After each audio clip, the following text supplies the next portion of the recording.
Do you love that smooth post-wax feeling? Think it lasts forever? Well, think twice if you're flying. At high altitudes, your skin loses moisture rapidly. This can turn your lovely, smooth skin into a dry, irritated surface. Ignoring this can lead to discomfort and a longer recovery time.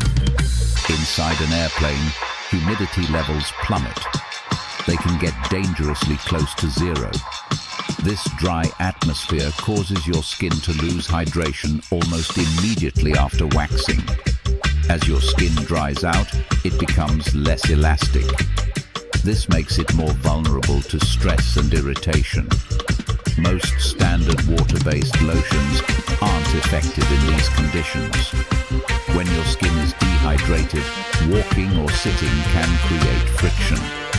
Over time, this friction leads to discomfort and uneven skin recovery. So, what should you do?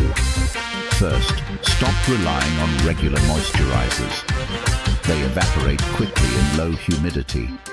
Instead, opt for thicker, barrier-supporting formulas. These will help lock moisture into your skin. Before your flight or hike, apply a light layer of this cream. This seals your skin's barrier and keeps hydration in. A compact skin barrier balm can also be helpful. Ensure it stays effective in both heat and cold. Choose breathable fabrics for your journey.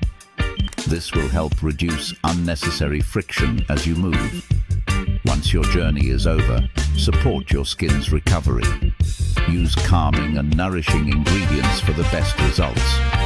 Only start gentle exfoliation once your skin feels less sensitive.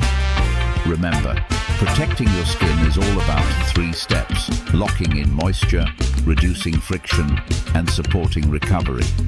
Stay smooth, comfortable, and confident wherever life takes you. Interested in more easy health tips? Subscribe to MCH Health for science-backed advice.